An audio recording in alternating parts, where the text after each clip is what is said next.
So നമുക്ക് ഇന്ന് പുതിയൊരു ടോപ്പിക്കിലേക്ക് കടക്കാം. അതായത് സിസ്റ്റം പ്രോസസ് മോഡലാണ് ഞാൻ എടുക്കുന്നത്. ഫസ്റ്റ് മൊഡ്യൂളിൽ വരുന്ന വേറൊരു ഇമ്പോർട്ടൻറ്റ് ടോപ്പിക്കാണ് സിസ്റ്റം പ്രോസസ് മോഡൽ. SDLC നമ്മൾ പഠിച്ചു കഴിഞ്ഞു. അതിൻ്റെ അടുത്ത ടോപ്പിക്, അതിനോട് സംബന്ധിച്ച് വരുന്ന ഒരു ടോപ്പിക്കാണ് സിസ്റ്റം പ്രോസസ് മോഡൽ. അപ്പോൾ സിസ്റ്റം പ്രോസസ് മോഡലിൽ പറയുകയാണെങ്കിൽ ഒരു 3-4 മോഡൽസ് നമുക്ക് പഠിക്കാനുണ്ട്. അത് വരുന്ന ക്ലാസ്സുകളിൽ നമുക്ക് പഠിക്കാം. എല്ലാം കൂടി ഒരുമിച്ച് ഞാൻ എടുക്കുന്നില്ല, ഓരോ പാർട്ടായിട്ടാണ് സിസ്റ്റം പ്രോസസ് മോഡൽ ഞാൻ എടുക്കുന്നത്. സോ നമുക്ക് എന്താണ് സിസ്റ്റം പ്രോസസ് മോഡലിനെ പറ്റിയിട്ടുള്ളത് പഠിക്കാം.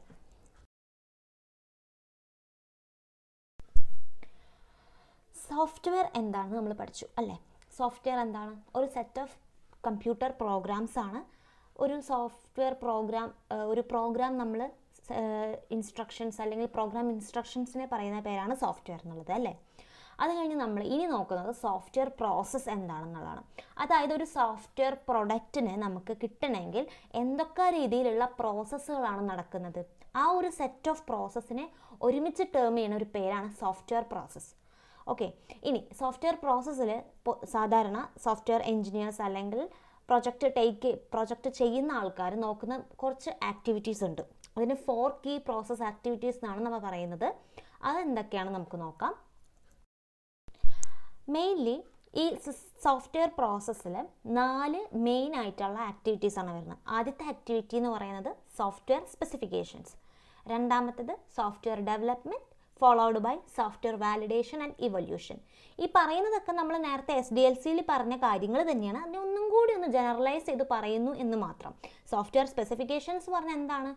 നമുക്ക് കിട്ടിയിരിക്കുന്ന ക്ലയൻറ്റിൻ്റെ കയ്യിൽ നിന്നും കിട്ടിയിരിക്കുന്ന പ്രൊജക്റ്റിൻ്റെ കാര്യങ്ങളും റിക്വയർമെൻറ്റ്സും എന്തൊക്കെയാണ് നീഡ്സ് എന്നുള്ള കാര്യങ്ങൾ സ്പെസിഫൈ ചെയ്യുക. അതാണ് ഈ സോഫ്റ്റ്വെയർ സ്പെസിഫിക്കേഷൻ എന്നുള്ള ആദ്യത്തെ ഒരു മെയിൻ സ്റ്റേജ്. അത് കഴിഞ്ഞ് ആ സോഫ്റ്റ്വെയർ നമ്മൾ ഡെവലപ്പ് ചെയ്യണം. അങ്ങനെ ഡെവലപ്മെൻറ്റ് എന്ന് പറയുന്നത് ഇവിടെ വേറെ ഒന്നുമല്ല, നമ്മൾ ഡിസൈനിങ്ങും കോഡിങ്ങും ഒക്കെ ചേർന്ന് വരുന്ന ആ ഒരു ഫേസിനെ നമ്മൾ ജനറലൈസ് ചെയ്ത് ഡെവലപ്മെൻറ്റ് എന്ന് പറയുന്നു. അത് കഴിഞ്ഞ് സോഫ്റ്റ്വെയർ വാലിഡേഷൻ, അതായത് ടെസ്റ്റിംഗ്. സോഫ്റ്റ്വെയർ ടെസ്റ്റിംഗ് ചെയ്യുന്നത് കസ്റ്റമറിൻ്റെ നീഡ്സിനെ സാറ്റിസ്ഫൈ ചെയ്യുന്നുണ്ടോ, എന്തെങ്കിലും എറർ വരുന്നുണ്ടോ, ആ കാര്യങ്ങളൊക്കെ നോക്കുന്നതാണ് ഈ വാലിഡേഷൻ എന്ന് പറയുന്ന ഫേസ്. അത് കഴിഞ്ഞ് അവസാനത്തെ ഡിപ്ലോയ്മെൻറ്റ് ആൻഡ് മെയിൻ്റനൻസ് എന്നുള്ള ഫേസിന് ജനറലൈസ് ചെയ്തിട്ട് നമ്മൾ ഇവല്യൂഷൻ എന്ന് പറയുന്നു. അതായത് ക്ലയൻറ്റ് പറയുന്ന കാര്യങ്ങൾ, ചേഞ്ചസ്, അങ്ങനെയുള്ള കാര്യങ്ങൾ, മോഡിഫിക്കേഷൻസും മറ്റു കാര്യങ്ങൾ നമ്മൾ യൂസ് ചെയ്ത സോഫ്റ്റ്വെയറിനെ കൊണ്ട് അഡോപ്റ്റ് ചെയ്യാൻ പറ്റുന്നുണ്ടോ, അങ്ങനെയുള്ള കാര്യങ്ങളെല്ലാം സോഫ്റ്റ്വെയർ ഇവല്യൂഷനിൽ വരുന്നു. അങ്ങനെ മെയിനായിട്ട് സോഫ്റ്റ്വെയർ പ്രോസസ്സിൽ 4 സ്റ്റേജസുകളാണ് ഉള്ളത്: specification, development, validation and evolution. അപ്പോൾ ഇനി എന്താണ് സോഫ്റ്റ്വെയർ പ്രോസസ് മോഡൽ, എന്തിനാണ് അത് യൂസ് ചെയ്യണം എന്നുള്ളത് നമുക്ക് നോക്കാം. സോഫ്റ്റ്വെയർ പ്രോസസ് മോഡൽ എന്ന് പറയുന്നത് ഒരു ബ്ലൂ പ്രിൻ്റ് ആണ്. ഓക്കെ, ബ്ലൂ പ്രിൻ്റ് എന്നല്ലെങ്കിൽ നമുക്കതിനെ അബ്സ്ട്രാക്ഷൻ എന്ന് പറയാം. അതായത് ആ ഒരു പ്രോസസ് മോഡൽ നമുക്ക് വായിച്ചു കഴിഞ്ഞാൽ അല്ലെങ്കിൽ അതൊന്ന് റെഫർ ചെയ്ത് കഴിഞ്ഞാൽ complete exact detail of the project നമുക്ക് മനസ്സിലാവണം. അതിനെയാണ് നമ്മൾ സോഫ്റ്റ്വെയർ പ്രോസസ് മോഡലിനെ അപ്രോച്ച് ചെയ്യുന്നത്. അതിന് വേണ്ടിയിട്ടാണ് നമ്മൾ സോഫ്റ്റ്വെയർ പ്രോസസ് മോഡൽ ഉണ്ടാക്കുന്നത്. നമ്മളൊരു പ്രൊജക്റ്റ് ചെയ്യുന്നതിന് മുന്നേ നമ്മുടെ ഗൈഡിൻ്റെ അടുത്ത് നമ്മളൊരു അബ്സ്ട്രാക്റ്റ് സബ്മിറ്റ് ചെയ്യും അല്ലേ? അതേ സാധനം തന്നെയാണ് ഈ പറയുന്ന സോഫ്റ്റ്വെയർ പ്രോസസ് മോഡലും. ആ ഒരു ഐഡിയ നമ്മൾ മനസ്സിൽ വിചാരിച്ചാൽ മതി. നമ്മൾ ചെയ്യാൻ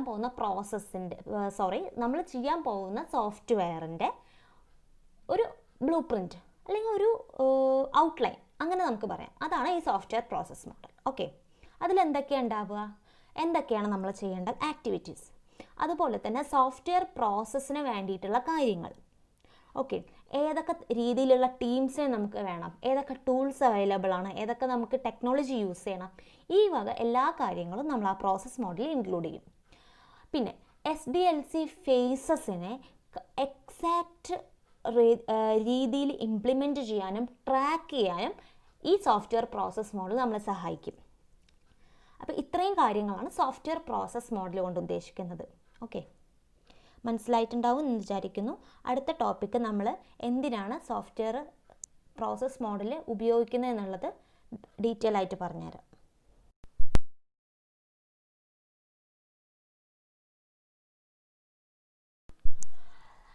reasons for using SDLC models അല്ലെങ്കിൽ software process models. Provides a base for project planning. അതായത് ഒരു പ്രോജക്റ്റ് നമ്മൾ തുടങ്ങുന്നതിന് മുന്നേ അതിൻ്റെ ഒരു ബേസ് എന്ന് വെച്ചാൽ നമ്മളൊരു ഫോർ എക്സാമ്പിൾ ഒരു ഹൗസ് നമ്മൾ കൺസ്ട്രക്റ്റ് ചെയ്യണം. അതിന് നമ്മൾ ആദ്യം എന്താ ചെയ്യുക? ഒരു പ്ലാന് വരയ്ക്കും അല്ലേ? നമ്മൾ ചൂസ് ചെയ്യുന്ന ഒരു ആർക്കിടെക്റ്റിൻ്റെ അടുത്ത് പോയിട്ട് നമ്മളൊരു പ്ലാൻ, നമ്മുടെ ആവശ്യങ്ങളും നമ്മൾ പറയുന്ന രീതിയിലുള്ള കാര്യങ്ങളും പറഞ്ഞു കൊടുത്ത് ആ ആർക്കിടെക്റ്റ് ഒരു പ്ലാൻ നമ്മളുടെ രീതിക്ക് നമ്മളുടെ നീഡ്സിനും അനുസരിച്ച് അത് അവർ പ്രൊഡ്യൂസ് ചെയ്ത് തരും. അതിൻ്റെ ഒപ്പം തന്നെ അവർ വേറൊരു കാര്യം കൂടി ചെയ്യും, നമ്മൾ പറയുന്ന ബഡ്ജറ്റും ടൈമും ഇതും അവർ നോക്കും അല്ലേ? ഇതേ തന്നെയാണ് ഇവിടെ പറയുന്ന ഈ ബേസും. ഒരു പ്രൊജക്റ്റിൻ്റെ ബേസ് എന്ന് പറയുന്നത് അതിൻ്റെ പ്ലാൻ തന്നെയാണ്.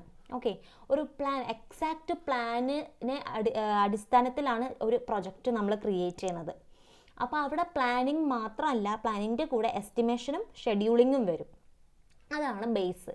സോ നമ്മൾ ഈ SDLC മോഡലിനെ റെഫർ ചെയ്തുകൊണ്ട് നമ്മൾ ആ ഒരു പ്രൊജക്റ്റ് നമ്മൾ ഉണ്ടാക്കുമ്പോൾ we will get the base for the project. Okay, അത് കഴിഞ്ഞ് ഇത് നമുക്കൊരു ഫ്രെയിം വർക്ക് കൂടിയാണ്. ഓക്കെ, SDLC മോഡൽസ് എന്ന് പറയുന്നത് നമുക്ക് തന്നിരിക്കുന്ന പ്രോജക്റ്റിനെ വർക്ക് ചെയ്യാനുള്ള ഒരു ഫ്രെയിം വർക്കാണ്. ഈ ഫ്രെയിം വർക്കിൽ എന്തൊക്കെ ഉണ്ട്, ഏതൊക്കെ ടെക്നോളജീസ് നമ്മൾ ചൂസ് ചെയ്യുന്ന SDLC മോഡൽസിനെ സാറ്റിസ്ഫൈ ചെയ്യുന്ന ടെക്നോളജീസും ആക്ടിവിറ്റീസും കാര്യങ്ങളും ഒക്കെ ഈ ഒരു ഫ്രെയിം വർക്കിൽ നമുക്ക് അവൈലബിൾ ആണ്. ഓക്കെ, അത് മാത്രമല്ല SDLC മോഡൽസ് നമ്മൾ റെഫർ ചെയ്തുകൊണ്ട് നമ്മളൊരു പ്രൊജക്റ്റ് നമ്മൾ അണ്ടർടേക്ക് ചെയ്ത് കഴിഞ്ഞാൽ we can track and control the mechanism. അതായത് ആ പ്രൊജക്റ്റിനെ നമ്മൾ ഓരോ ഫേസസും നമുക്ക് ട്രാക്ക് ചെയ്യാനും കൺട്രോൾ ചെയ്യാനും പറ്റും. അതെങ്ങനെയാണ്? നമ്മൾ നേരത്തെ പറഞ്ഞുല്ലോ, SDLC ഫേസസിൽ നമ്മൾ ഒരുപാട് ഡോക്യുമെൻറ്റ്സ് നമ്മൾ ക്രിയേറ്റ് ചെയ്യുന്നുണ്ട്. ഓരോ ഫേസ് കഴിയുമ്പോഴും ഓരോ ഡോക്യുമെൻറ്റ് പ്രൊഡ്യൂസ് ചെയ്യുന്നുണ്ട് എന്നല്ലേ? ആ ഡോക്യുമെൻറ്റിനെ ബേസ് ചെയ്തിട്ടാണ് നമ്മൾ ഈ പ്രൊജക്റ്റിൻ്റെ ട്രാക്കിങ്ങും കൺട്രോളിങ്ങും നടത്തുന്നത്. പിന്നെ പറയുന്നത് വിസിബിലിറ്റിയാണ്. ആ പ്രൊജക്റ്റിൽ വരുന്ന ഓരോ ഫേസസിൻ്റെ പ്രോഗ്രസ്സും അതിൽ വരുന്ന അപ്ഡേഷനും മോഡിഫിക്കേഷനും കാര്യങ്ങളും എല്ലാം പ്രൊജക്റ്റ് ഹെഡ് അല്ലെങ്കിൽ സ്റ്റേക്ക് ഹോൾഡേഴ്സിന് വിസിബിൾ ആണ്. സോ ഇത്രയും കാര്യങ്ങൾ നമ്മൾ നോക്കിക്കൊണ്ടാണ് നമ്മൾ SDLC മോഡൽസ് ക്രിയേറ്റ് ചെയ്യുന്നത്. സോ നമ്മൾ SDLC മോഡൽസ് ഉണ്ടാക്കുന്നത് ഈ പറഞ്ഞിരിക്കുന്ന കാര്യങ്ങൾ കൊണ്ടാണ്. Okay,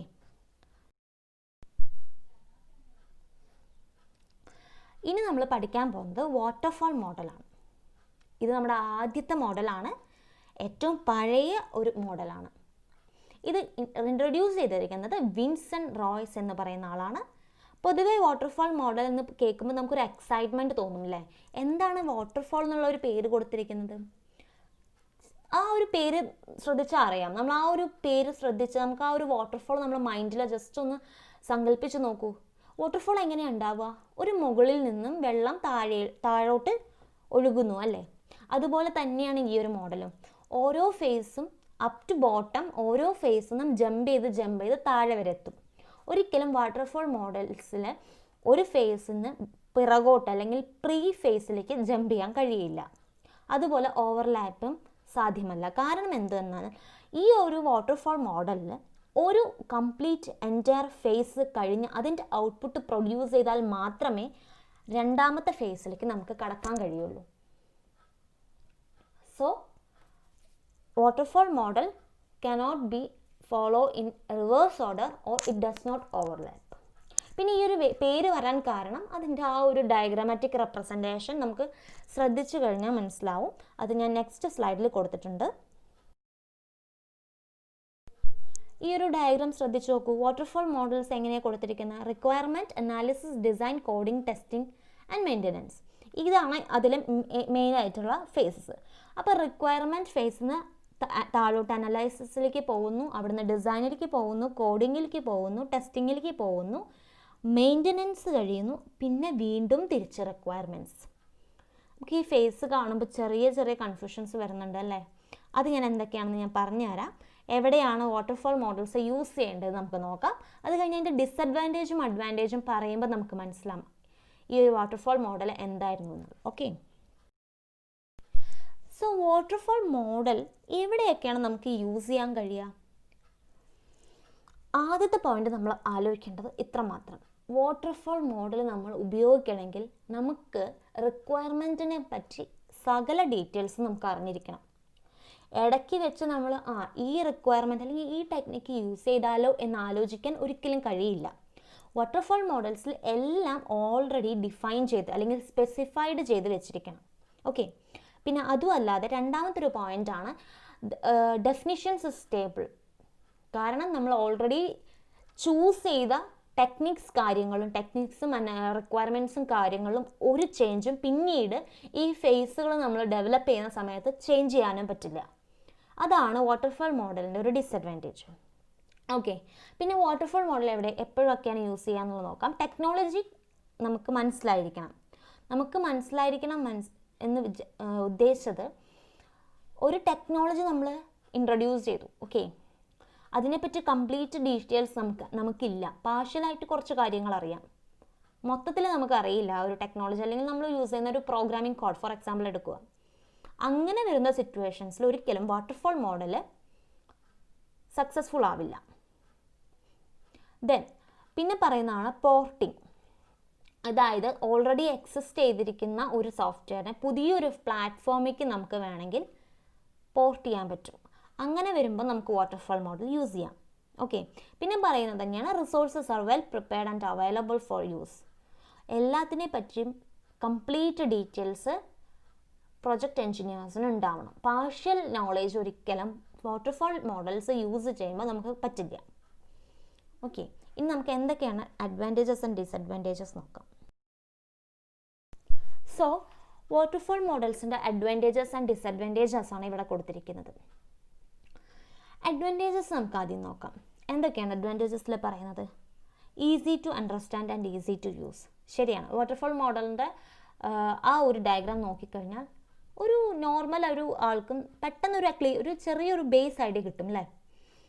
provide structure to inexperience staff. ഞാൻ പറഞ്ഞത് തന്നെയാണ്. അതായത് നമ്മൾ ഒരു ക്ലിയർ ഐഡിയ ഇല്ലാത്ത ഒരാൾ ജസ്റ്റ് നോക്കിയാൽ തന്നെ നമുക്ക് ആ ഒരു ഡയഗ്രാം റെഫർ ചെയ്താൽ തന്നെ എന്തൊക്കെയോ കാര്യങ്ങൾ നമുക്ക് മനസ്സിലാക്കാൻ പറ്റും. ചെറിയ തോതിൽ നമുക്ക് ചെറിയൊരു ഔട്ട്ലൈൻ കിട്ടും. അതാണ് ഇവിടെ ഉദ്ദേശിച്ചത്. Requirement stability. നേരത്തെ പറഞ്ഞ പോലെ ചേഞ്ചസ് ഉണ്ടാവാൻ പാടില്ല. Good for management control. അതായത് സ്റ്റാഫിനായിക്കോട്ടെ, പ്ലാനിങ്ങിലായിക്കോട്ടെ, ട്രാക്കിങ്ങിലായിക്കോട്ടെ, ഈ കാര്യങ്ങളെല്ലാം കൺട്രോൾ ചെയ്യാൻ എളുപ്പമാണ്. കാരണം waterfall model exactly follows what it is in SDLC model. SDLC ഫേസസിലുള്ള കാര്യങ്ങൾ അതേപോലെ ഫോളോ ചെയ്യുന്നൊരു മോഡലാണ് വാട്ടർഫോൾ മോഡൽ. അതുകൊണ്ട് തന്നെ നമുക്ക് ട്രാക്കിംഗ് എളുപ്പമാണ് ഇവിടെ മാനേജ് ചെയ്യാൻ. പിന്നെ പറയുന്ന അഡ്വാൻറ്റേജസ് എന്തൊക്കെയാണ്? Works well when quality is more important than cost. അതുപോലെ തന്നെ പിന്നെ വേറൊരു ഇമ്പോർട്ടൻ്റ് ആയിട്ടൊരു അഡ്വാൻറ്റേജ് എന്താണെന്ന് വെച്ചാൽ നമുക്ക് മുൻകൂട്ടി കാര്യങ്ങൾ പ്രെഡിക്റ്റ് ചെയ്യാൻ പറ്റും വാട്ടർഫോൾ മോഡൽ യൂസ് ചെയ്യുന്ന സമയത്ത്. അതുകൊണ്ട് തന്നെ നമുക്ക് ആ ഒരു പ്രൊഡക്റ്റ് എന്ന് കംപ്ലീറ്റ് ചെയ്യും, എന്ന് റിലീസ് ചെയ്യും, എത്ര കോസ്റ്റ് വരും എന്നുള്ളതെല്ലാം റിക്വയർമെൻറ്റ് അനാലിസിസ് കഴിഞ്ഞാൽ തന്നെ നമുക്കത് ക്ലയൻറ്റിൻ്റെ അടുത്ത് പറയാൻ സാധിക്കും. ഓക്കെ, പക്ഷേ ഈ വരുന്ന മോഡൽസിൽ ചില മോഡൽ നമ്മൾ ഈ പറഞ്ഞ ഒരു അഡ്വാൻറ്റേജ് കാണില്ല. അതെന്താണെന്ന് നമുക്ക് അപ്പോൾ പറയാം. ഇനി നെക്സ്റ്റ് നമ്മൾ നോക്കുന്നത് ഡിസഡ്വാൻറ്റേജസ് ആണ്. മെയിനായിട്ട് വാട്ടർഫോൾ മോഡൽസിന് ഉള്ള ഡിസഡ്വാൻറ്റേജ് എന്ന് പറയുന്നത് കംപ്ലീറ്റ് നോളേജ് ഇല്ലാതെ ആ ഒരു മോഡൽ നമുക്ക് അഡോപ്റ്റ് ചെയ്യാൻ പറ്റില്ല. അപ്പോൾ റിക്വയർമെൻറ്റ്സ് നമ്മൾ ഫുള്ളി സ്പെസിഫൈഡ് ആയിരിക്കണം. പിന്നെ ചില സമയത്തൊരു പ്രോഗ്രസ്സിൽ ചില ഫോൾട്ടുകൾ കാണിക്കും. ഓക്കെ, പിന്നെ it does not reflect problem. അതായത് ഈ ഒരു സോഫ്റ്റ്വെയർ ഡെവലപ്മെൻറ്റ് ചെയ്യുന്ന സമയത്ത് ആ ഒരു ഫേസസിൽ നമ്മൾ ഫോളോ ചെയ്യുന്ന ഫേസസിൽ മുന്നേ എന്ന് വെച്ചാൽ ഓൾറെഡി നമ്മൾ കംപ്ലീറ്റ് ചെയ്ത ഫേസസ് എന്തെങ്കിലും എറർ വന്നു കഴിഞ്ഞാൽ അത് സോൾവ് ചെയ്യുക എന്ന് പറയുന്നത് കുറച്ച് ബുദ്ധിമുട്ടുള്ള കാര്യമാണ് വാട്ടർഫോൾ മോഡൽസിൽ. ഓക്കെ, പിന്നെ ഓരോ മോഡൽ ഞാൻ പറഞ്ഞ പോലെ ഓരോ മോഡൽസ് കഴിഞ്ഞാലാണ് നമുക്ക് അടുത്ത മോഡൽസിലേക്ക് എൻട്രി ചെയ്യാൻ പറ്റുക. സോ ഓരോ മൊഡ്യൂൾസ് നമ്മൾ കംപ്ലീറ്റ് ചെയ്ത ശേഷം ഇതിനെല്ലാം കൂടി ഇൻറ്റഗ്രേറ്റ് ചെയ്യുന്ന സമയത്ത് അല്ലെങ്കിൽ ക്ലബ് അപ്പ് ചെയ്യുന്ന സമയത്ത് അവിടെ ഇൻറ്റഗ്രിറ്റി പ്രോബ്ലംസ് ക്രിയേറ്റ് ചെയ്യും. പിന്നെ കസ്റ്റമർ അല്ലെങ്കിൽ ക്ലയൻറ്റിന് ഇവിടെ റോളില്ല അധികം. ആ ആൾക്ക് സ്റ്റാർട്ടിങ്ങിലും അവസാനം മെയിൻ്റനൻസും കഴിഞ്ഞ് ഈ ഒരു പ്രൊഡക്റ്റ് നമ്മൾ റിലീസ് ചെയ്യുന്ന സമയത്ത് മാത്രമേ റോളുള്ളൂ. അതുകൊണ്ടാണ് അവിടെ little opportunity for customers to preview the system എന്ന് പറയുന്നത്. ഇടയിൽ നമ്മൾ ഫേസസ് ഡെവലപ്പ് ചെയ്യുമ്പോൾ വേറെ ഒരു എന്താ പറയുക ഡിസൈനിങ് ഫേസ് ആയിക്കോട്ടെ അല്ലെങ്കിൽ ടെസ്റ്റിംഗ് ഫേസ് ആയിക്കോട്ടെ, ഈ സമയത്തിലൊന്നും ആ ഒരു ക്ലയൻറ്റിന് ഈ ഒരു പ്രൊജക്റ്റിൽ ഒരു റോളും ഇല്ല. അതാണ് വാട്ടർഫോൾ മോഡൽസിൻ്റെ ഒരു ഡിസഡ്വാൻറ്റേജ്, മെയിൻ ഡിസഡ്വാൻറ്റേജ് എന്ന് പറയുന്നത്. ഓക്കെ, സോ ഇത്രയുമാണ് waterfall models. So waterfall model എന്താണെന്ന് നമുക്കൊരു ക്ലിയർ ഐഡിയ കിട്ടിക്കാണമെന്ന് വിചാരിക്കുന്നു. ഇനി നമുക്ക് അടുത്ത മോഡലിലേക്ക് കടക്കാം, അതായത് പ്രോട്ടോടൈപ്പ് മോഡൽ. അപ്പോൾ രണ്ടാമത്തെ മോഡൽ നമുക്ക് നോക്കാം, പ്രോട്ടോടൈപ്പ് മോഡൽ. പ്രോട്ടോടൈപ്പ് മോഡലിൽ നമ്മൾ എന്താ ചെയ്യുന്നതെന്ന് വെച്ചാൽ, ഒരു നമുക്ക് പ്രോജക്റ്റ് ക്ലയൻറ്റിന് എടുക്കാം, ചൂസ് ചെയ്യാം. ആ ക്ലയൻറ്റ് പറയുകയാണ്, എനിക്ക് ഈ ഒരു പ്രോജക്റ്റിൽ കുറച്ച് കാര്യങ്ങൾ നമുക്ക് പറയാനുണ്ട്, അല്ലെങ്കിൽ കുറച്ച് സജഷൻസ് ഉണ്ട്, അതൊക്കെ നിങ്ങൾ നോക്കിയും കണ്ടും ചെയ്യണം. അങ്ങനെ പറയുമ്പോൾ നമ്മൾ എന്ത് ചെയ്യുന്നത് വെച്ചാൽ, ഈ പറഞ്ഞ ക്ലയൻറ്റിന് ഒരു സ്പേസ് ക്രിയേറ്റ് ചെയ്ത് കൊടുക്കും. ഒരു ഡ്യൂപ്ലിക്കേറ്റ് സ്പേസ് ആണെന്ന് പറയാം. അതായത് അയാൾക്ക് തോന്നൽ വേണം, ഞാൻ ഈ പ്രൊജക്റ്റിൻ്റെ സ്റ്റാർട്ടിങ് തൊട്ട് എൻഡിങ് വരെ എനിക്കൊരു റോൾ ഉണ്ട് എന്ന ഒരു തോന്നിപ്പിക്കൽ, അങ്ങനെ വേണമെങ്കിൽ പറയാം. വേറെ ഒന്നുമല്ല, പ്രോട്ടോടൈപ്പ് മോഡൽ എന്ന് പറയുന്നത് നമ്മൾ ഒരു വർക്കിംഗ് ആപ്ലിക്കേഷൻ അല്ലെങ്കിൽ ഒരു വർക്കിംഗ് സ്പേസ് ക്രിയേറ്റ് ചെയ്യണം ക്ലയൻറ്റിന് വേണ്ടിയിട്ട്. സോ എന്ത് ചെയ്യുന്ന വെച്ചാൽ, കസ്റ്റമറിൻ്റെ അല്ലെങ്കിൽ ക്ലയൻറ്റിൻ്റെ ഫീഡ്ബാക്ക് നമുക്ക് അപ്പോൾ തന്നെ കിട്ടിക്കൊണ്ടിരിക്കും, ഓരോ സ്റ്റേജിലും നമുക്ക് കിട്ടിക്കൊണ്ടിരിക്കും. ഓക്കെ, ശരിക്കും പ്രോട്ടോടൈപ്പ് എന്ന് പറയുന്നതിന് ഒരു toy implementation of the system എന്നാണ് പറയുന്നത്. അതായത് ആ ഒരു സിസ്റ്റത്തിൻ്റെ ഡ്യൂപ്ലിക്കേഷൻ നമ്മൾ കാണിച്ചു കൊടുക്കുകയാണ് സ്റ്റാർട്ടിങ് മുതൽ എൻഡിങ് വരെ. എന്നിട്ട് അവസാനം എല്ലാ കാര്യങ്ങളിലും ആ ക്ലയൻറ്റിൻ്റെ സാറ്റിസ്ഫാക്ഷൻ കിട്ടി കഴിഞ്ഞാൽ മാത്രമേ നമ്മൾ ശരിക്കും യഥാർത്ഥത്തിലുള്ള ഫേസിലേക്ക് കടക്കുന്നുള്ളൂ. ഓക്കെ, അപ്പോൾ ശരിക്കും കംപ്ലീറ്റ് സിസ്റ്റം നമ്മൾ ക്ലയൻറ്റിൻ്റെ മുന്നിൽ പാർഷ്യലി കാണിച്ചു കൊടുക്കുകയാണ്. സോ എല്ലാ ഫേസസിലും കസ്റ്റമേഴ്സിന് ആ പ്രൊഡക്റ്റിനെ കാണാൻ കഴിയും. ആ ഒരു പ്രൊജക്റ്റ് മോഡൽ സൈക്കിളിൽ കസ്റ്റമറിൻ്റെ റോള് കാണാൻ പറ്റും. അതാണ് പ്രോട്ടോടൈപ്പ് മോഡലിൻ്റെ ഒരു അഡ്വാൻറ്റേജസ്. എപ്പോഴും ക്ലയൻറ്റ് ഇൻ്ററാക്ഷൻ കൂടുതലായിരിക്കും ഓരോ ഫേസസിലും. സോ കൂടുതൽ ഡീറ്റെയിൽ ആയിട്ട് നമുക്ക് നെക്സ്റ്റ് ഡയഗ്രാം നോക്കി പറഞ്ഞുതരാം. അപ്പോൾ ഈ ഒരു ഡയഗ്രാം നോക്കൂ. ഈ ഒരു ഡയഗ്രാമിൽ സ്റ്റാർട്ടിംഗ് ഫേസ് എന്ന് പറയുന്ന റിക്വയർമെൻറ്റ് ഗ്യാതറിംഗ് ആണല്ലേ. ഇത് കഴിഞ്ഞാൽ ക്വിക്ക് ഡിസൈൻ ആണ്. അതായത് നമ്മൾ ക്ലയൻറ്റിൻ്റെ കയ്യിൽ നിന്നും റിക്വയർമെൻറ്റ് കിട്ടിക്കഴിഞ്ഞാൽ നമ്മൾ വേഗം ഒരു ഡിസൈൻ അങ്ങോട്ട് ക്രിയേറ്റ് ചെയ്ത് കൊടുക്കുകയാണ്. ഓക്കെ, റഫായിട്ടുള്ള ഒരു ഡിസൈൻ വേഗത്തിൽ ക്ലയൻറ്റിന് കാണിച്ചു കൊടുക്കുക. അത് കഴിഞ്ഞിട്ട് ആ ഒരു പ്രോട്ടോടൈപ്പ് നമ്മൾ ക്രിയേറ്റ് ചെയ്യും. ഓക്കെ, അത് കഴിഞ്ഞ് നമ്മൾ കസ്റ്റമറിന് ഇവാലുവേറ്റ് ചെയ്യാൻ കൊടുക്കും. ആ പ്രോട്ടോടൈപ്പ് ഇങ്ങനെയൊക്കെ ചെയ്താൽ മതിയോ, ഈ ഒരു ഡിസൈൻ ഞങ്ങൾ ഫോളോ ചെയ്താൽ മതിയോ, ഈ കോഡ് യൂസ് ചെയ്താൽ മതിയോ എന്നുള്ള കാര്യങ്ങളെല്ലാം നമ്മൾ കസ്റ്റമറിൻ്റെ കയ്യിൽ നിന്നാണ് വാങ്ങുന്നത് പെർമിഷൻ. ഓക്കെ, അത് കഴിഞ്ഞാൽ പിന്നെ ആ റിക്വയർമെൻറ്റ്സ് എന്ത് ചെയ്യും, പ്രോട്ടോടൈപ്പ് റിഫൈൻമെൻറ്റ് കഴിഞ്ഞ ശേഷം നമ്മൾ അത് എൻജിനീയർ പ്രൊഡക്റ്റ് ആക്കും. അതായത് ആ ക്ലയൻറ്റിൻ്റെ കയ്യിൽ നിന്നും എല്ലാ പെർമിഷനും നമുക്ക് കിട്ടിക്കഴിഞ്ഞു, എല്ലാ കാര്യങ്ങളും സജഷൻ കിട്ടിക്കഴിഞ്ഞാൽ നമ്മൾ പിന്നീടാണ് കസ്റ്റമർ ആക്സെപ്റ്റ് ചെയ്തു എന്ന് കഴിഞ്ഞു കഴിഞ്ഞാൽ പ്രോട്ടോടൈപ്പ് ഡെവലപ്മെൻറ്റ് ഇവിടെ വരെയുള്ളൂ കേട്ടോ. ഇനി ചെയ്യാൻ പോകുന്നത് ഐട്രേറ്റീവ് ഡെവലപ്മെൻ്റ് ആണ്. അതായത് ഇനി ചെയ്യാൻ പോകുന്നത് എൻജിനീയേഴ്സിൻ്റെ ചൂസാണ്, അവർക്കാണ് അവിടെ റോളുള്ളൂ. ഇനി അവർ അവരുടേതായ രീതിയിൽ അത് ഡിസൈൻ ചെയ്ത് കോഡ് ചെയ്ത് ടെസ്റ്റ് ചെയ്ത് മെയിൻ്റെനൻസ് കഴിഞ്ഞ് റിലീസ് ചെയ്യും ആ പ്രൊഡക്റ്റ്. സോ നമുക്ക് ആ പ്രൊഡക്റ്റ് ക്ലയൻറ്റിന് കിട്ടിക്കഴിയുമ്പോൾ he will be more satisfied അല്ലേ. കാരണം ക്ലയൻറ്റിന് ഒരു തോന്നലുണ്ടാവും, ഞാൻ എല്ലാ ഫേസസിലും എൻ്റെ കാര്യങ്ങളും സജഷൻസും അവർ നോക്കി ചൂസ് ചെയ്തു. സോ എനിക്ക് ഞാൻ ആഗ്രഹിച്ച അല്ലെങ്കിൽ എൻ്റെ നീഡിലുള്ള ആ ഒരു സോഫ്റ്റ്വെയർ തന്നെയാണ് തിരിച്ച് കിട്ടിയിരിക്കുന്ന ഔട്ട്പുട്ടായിട്ടെന്നുള്ള ഒരു സാറ്റിസ്ഫാക്ഷൻ എപ്പോഴും കസ്റ്റമറിനുണ്ടാവും. അപ്പോൾ ഈ പ്രോട്ടോടൈപ്പ് മോഡലിൻ്റെ അഡ്വാൻറ്റേജ് അതാണ്. ഇനി നമുക്ക് പ്രോട്ടോടൈപ്പ് മോഡൽ എവിടെയൊക്കെയാണ് നമ്മൾ ഇംപ്ലിമെൻറ്റ് ചെയ്യുക എന്നുള്ളത് നോക്കാം.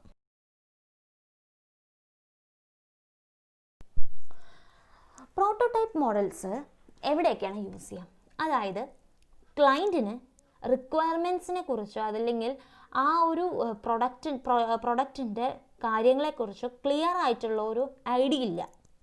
കുറച്ച് കാര്യങ്ങളൊക്കെ അറിയാം, ബാക്കിയൊക്കെ നമ്മൾ സോഫ്റ്റ്വെയർ എൻജിനീയേഴ്സാണ് ഡെവലപ്പ് ചെയ്തെടുക്കുന്നത്. ഓക്കെ, പക്ഷേ പിന്നെ വരുന്ന ഒരു കാര്യമാണ് റിക്വയർമെൻറ്റ്സ് ഇടയ്ക്കിടയ്ക്ക് ചേഞ്ച് ചെയ്തുകൊണ്ടിരിക്കുക. അങ്ങനെയുള്ള കേസസിലാണ് നമ്മൾ പ്രോട്ടോടൈപ്പ് മോഡൽ കൂടുതൽ റെക്കമെൻഡ് ചെയ്യുക. കാരണം ക്ലയൻറ്റിന് എക്സാക്റ്റ് ആയിട്ട് എന്താണ് ആവശ്യമുള്ളതെന്ന് അറിയില്ല. പക്ഷെ ആ ഒരു ക്ലയൻറ്റിന് കുറച്ച് ഐഡിയാസ് ഉണ്ട്. ആ ഐഡിയാസ് ഇംപ്ലിമെൻറ്റ് ചെയ്യുന്നത് സോഫ്റ്റ്വെയർ എൻജിനീയേഴ്സാണ്. സോ പിന്നെ വരുന്ന ഒരു കാര്യം എന്ന് വെച്ചാൽ ഹൈ ടെക്നോളജി സോഫ്റ്റ്വെയർ, അങ്ങനെ കോംപ്ലെക്സ് അൽഗോരിതംസ്, അങ്ങനെയുള്ള ഹൈലി കോംപ്ലെക്സ്ഡ് ആയിട്ടുള്ള വേർഷൻസ് ക്രിയേറ്റ് ചെയ്യുന്ന സമയത്താണ് പ്രോട്ടോടൈപ്പ് മോഡൽ ചൂസ് ചെയ്യുക. ഓക്കെ, പിന്നെ പ്രോട്ടോടൈപ്പ് മോഡൽ പിന്നെ നമ്മൾ ചൂസ് ചെയ്യുക എപ്പോഴാണെന്ന് വെച്ചാൽ technical feasibility of the product demonstrate ചെയ്യാൻ. ഓക്കെ, അതായത് ആ ഒരു പ്രൊഡക്റ്റിൻ്റെ ഫീസിബിലിറ്റി, എവിടെയൊക്കെ നമുക്ക് ആ ഒരു പ്രൊഡക്റ്റ് നമുക്ക് യൂസ് ചെയ്യാൻ പറ്റും. ഓക്കെ, ആ ഒരു പ്രൊഡക്റ്റ് ഇംപ്ലിമെൻറ്റ് ചെയ്താൽ അത് എല്ലാവർക്കും ഫീസിബിൾ ആയിരിക്കുമോ, ആ ഒരു പ്രൊഡക്റ്റിൻ്റെ ഔട്ട്കം എല്ലാവരും സാറ്റിസ്ഫൈ ചെയ്യാൻ പറ്റുമോ, അങ്ങനെയുള്ള കാര്യങ്ങൾ എല്ലാവർക്കും എത്തിക്കാൻ വേണ്ടിയിട്ട് നമ്മൾ പ്രോട്ടോടൈപ്പ് മോഡൽ ചൂസ് ചെയ്യാറുണ്ട്. അപ്പോൾ ഇനി നമുക്ക് നോക്കാനുള്ളത് അഡ്വാൻറ്റേജസ് ആൻഡ് ഡിസഡ്വാൻറ്റേജസ് ആണ്. So last advantages and disadvantages ആണ് നമ്മൾ നോക്കുന്നത് പ്രോട്ടോടൈപ്പ് മോഡലിൻ്റെ. അഡ്വാൻറ്റേജസ് നേരത്തെ പറഞ്ഞ പോലെ തന്നെ റിസ്ക് നമുക്ക് കുറയ്ക്കാൻ കഴിയും. അതുപോലെ തന്നെ എവിടേക്കാണോ റിക്വയർമെൻറ്റ് സ്റ്റേബിൾ അല്ലെങ്കിൽ റിക്വയർമെൻറ്റിൽ ചേഞ്ചിങ് എൻവയോൺമെൻറ്റ് വരുന്ന സമയത്താണ് നമ്മൾ കൂടുതലായിട്ട് പ്രോട്ടോടൈപ്പ് മോഡലിനെ അപ്രോച്ച് ചെയ്യുക. വിസിബിൾ ആയിരിക്കും എപ്പോഴും എല്ലാ ഫേസസും, പ്രോട്ടോടൈപ്പ് മോഡലിൻ്റെ എല്ലാ ഫേസസും നമുക്ക് വിസിബിൾ ആയിരിക്കും. അതുപോലെ തന്നെ എറേഴ്സ് ഡിറ്റക്ട് ചെയ്യാൻ എളുപ്പമാണ്, ഫ്ലെക്സിബിലിറ്റി ഇൻ ഡിസൈൻ. അതുപോലെ തന്നെ പ്രൊജക്ട് ഡെവലപ്പറിന് പ്രോട്ടോടൈപ്പ് ഫർദർ ഫ്യൂച്ചറൊക്കെ റീയൂസ് ചെയ്യാനും കഴിയും. ഇതൊക്കെയാണ് അഡ്വാൻറ്റേജസ്. ഇനി ഡിസഡ്വാൻറ്റേജസിൻ്റെ കാര്യം പറയുകയാണെങ്കിൽ മെയിൻലി 2 ഡിസഡ്വാൻറ്റേജസ് ആണുള്ളത്. ആദ്യത്തെ ഡിസഡ്വാൻറ്റേജ് എക്സ്റ്റെൻസീവ് കസ്റ്റമർ കൊളാബറേഷൻ. കസ്റ്റമറിൻ്റെ പ്രസൻസ് എല്ലാ ഫേസിനും ഉണ്ട്. കസ്റ്റമർ ഇൻട്രാക്ഷൻ കൂടുന്നതിനനുസരിച്ച് ഇടയ്ക്കിടയ്ക്ക് ഫോൾട്ടുകളും അവിടെ സംഭവിക്കാം. കാരണം കസ്റ്റമറിൻ്റെ സാറ്റിസ്ഫൈ ചെയ്തുകൊണ്ടാണ് നമ്മൾ ആ ഒരു പ്രോട്ടോടൈപ്പ് മോഡൽ ക്രിയേറ്റ് ചെയ്യുന്നത് അല്ലേ. അതുകൊണ്ട് തന്നെ കസ്റ്റമർ സാറ്റിസ്ഫൈഡ് അല്ല എങ്കിൽ ആ ഒരു പ്രൊജക്റ്റ് ഡ്യൂറേഷൻ നീണ്ടു പോകാൻ സാധ്യതയുണ്ട്. ഓക്കെ, കാരണം എന്താ വെച്ചാൽ കസ്റ്റമറിൻ്റെ ഫീഡ്ബാക്കിൽ ചേഞ്ച് വന്നുകൊണ്ടേയിരിക്കും. സോ ആ ചേഞ്ചസ് നമ്മൾ നോക്കി ആ ഒരു ഫേസ് നമുക്ക് കംപ്ലീറ്റ് ചെയ്യാൻ കഴിയില്ല. അങ്ങനെയൊക്കെ വരുമ്പോൾ തന്നെ കസ്റ്റമർ സ്പെസിഫിക് ആവുന്ന സമയത്ത് അവിടെ കുറേ ഫോൾട്ടുകളും സംഭവിക്കാം. പിന്നെ ഡിഫിക്കൽട്ടി ടു നോർ ഡ്യൂറബിലിറ്റി, അതാണ് നേരത്തെ പറഞ്ഞ പോലെ തന്നെ നമുക്ക് ആ ഒരു ഡ്യൂറബിലിറ്റി ആ ഒരു പ്രൊജക്റ്റ് എന്ന് എൻഡ് ചെയ്യും എന്നുള്ള കാര്യം നമുക്ക് തീരുമാനിക്കാൻ പറ്റില്ല മുൻകൂട്ടി. കാരണം ഇവിടെ എല്ലാ കാര്യങ്ങളിലും ഒരു ഫീഡ്ബാക്ക് അല്ലെങ്കിൽ ഒരു സജഷൻ വരുന്നത് കസ്റ്റമറിൻ്റെ കയ്യിൽ നിന്നാണ്. രണ്ടാമത്തെ ഒരു ഡിസഡ്വാൻറ്റേജ് അല്ലെങ്കിൽ ഡീമെറിറ്റ് എന്ന് പറയുന്നത് പ്രോട്ടോടൈപ്പിംഗ് ടൂൾസ് ഭയങ്കര എക്സ്പെൻസീവ് ആണ്. ഓക്കെ, പിന്നെ ഇത്രയും കാര്യങ്ങളാണ് പ്രോട്ടോടൈപ്പ് മോഡലിനെ പറ്റി പറയാനുള്ളത്. സോ നമ്മൾ ആദ്യം നോക്കിയത് നമ്മൾ വാട്ടർഫോൾ മോഡൽസ് നോക്കി. അത് കഴിഞ്ഞ് പിന്നെ രണ്ടാമത്തെ ബേസ് മോഡൽ നമ്മൾ പഠിച്ചത് പ്രോട്ടോടൈപ്പിംഗ് മോഡലായിരുന്നു. അപ്പോൾ ഈ 2 മോഡലും നിങ്ങൾക്കൊരു ക്ലിയർ ഐഡിയ കിട്ടിയിട്ടുണ്ടാവും എന്ന് വിചാരിക്കുന്നു. ഇനി നമുക്ക് അടുത്ത ക്ലാസ്സുകളിൽ ഇനി വരുന്ന ഐട്രേറ്റീവ്, ഇൻക്രിമെൻ്റൽ, സ്പൈറൽ മോഡൽസ് പഠിക്കാം. അത് കഴിഞ്ഞ് വീണ്ടും ഒരു സെക്ഷൻ ഉണ്ട്, ലാസ്റ്റ് സെക്ഷൻ. അങ്ങനെ 3 സെക്ഷനായിട്ടാണ് സോഫ്റ്റ്വെയർ മോഡൽസ് ഞാൻ ക്ലാസ് എടുക്കുന്നത്. സോ ഇനി നമുക്ക് നെക്സ്റ്റ് ക്ലാസ് കാണാം.